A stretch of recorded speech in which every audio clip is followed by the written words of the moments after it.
So Jesus offers us a freedom that the world cannot offer us. He talks about this in a couple places in his Gospels, actually, explicitly.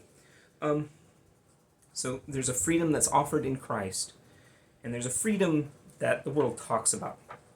Our world really, freedom is a sort of a buzzword word, really. Um, we we uh,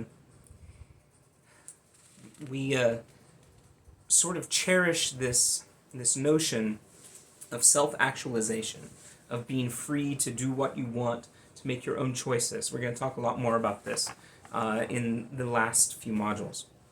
But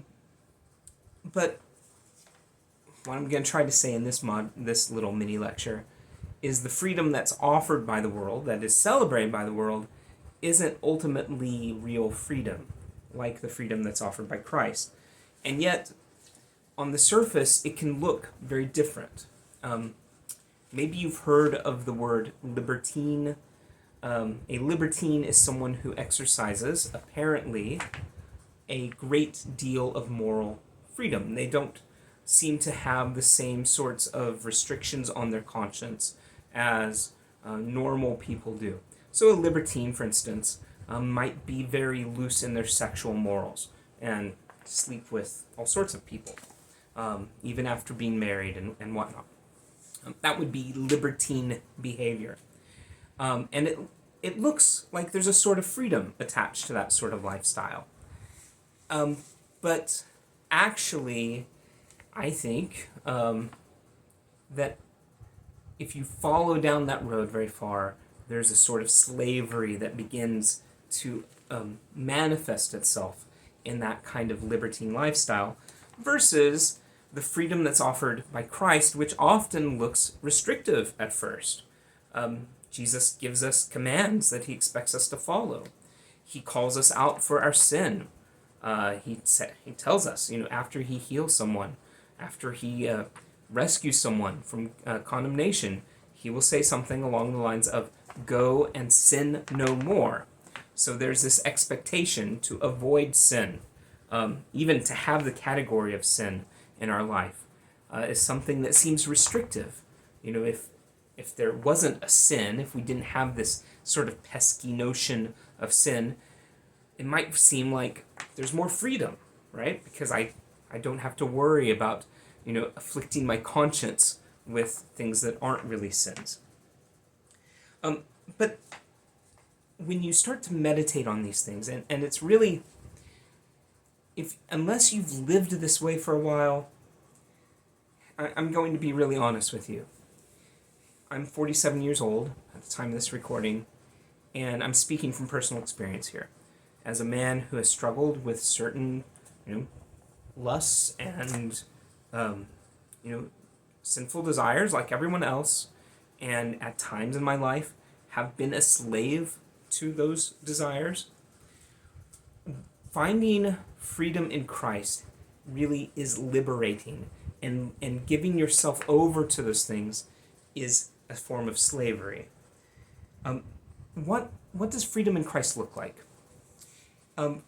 Freedom from self-obsession, so thinking about yourself all the time. I'm sure you've struggled with this as well, at least when you were in middle school. Middle schoolers, right? All of us, when we were in middle school, couldn't do anything but think about ourselves all the time. But we don't stop in middle school. We tend to obsess about ourselves for the rest of our lives. And obsessing about oneself is actually a form of slavery. And the weird thing about mental health, if you want to have a healthy self-esteem, healthy self-confidence, the best thing for that is to stop thinking about yourself. It's true.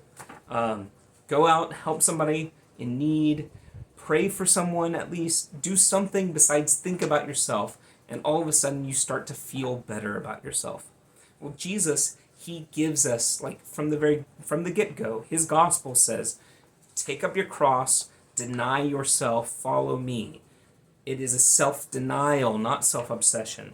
And it frees us from these sorts of I would call them neuroses that our culture indulges in, actually encourages us to indulge in. So it frees us from self-obsession, um, self-protection.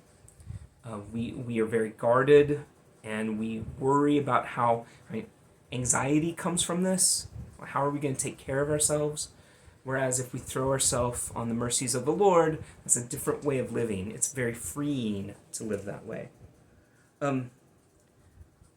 Or from self-fulfillment, self-making. We're going to talk about all these things. Jesus gives us freedom to really be altruistic, to live for others in a way that the world doesn't encourage us to. You cannot be altruistic if you're obsessed with the self. He gives us freedom from the fear of death. So, and that really is a freedom, because if you're not afraid to die because you know that you are going to live forever with the Lord, then that liberates you to do certain things, to take certain risks, to live a certain way that you wouldn't otherwise. And freedom from chasing after the standards of the world. That is just exhausting. And Jesus says, you don't have to do that.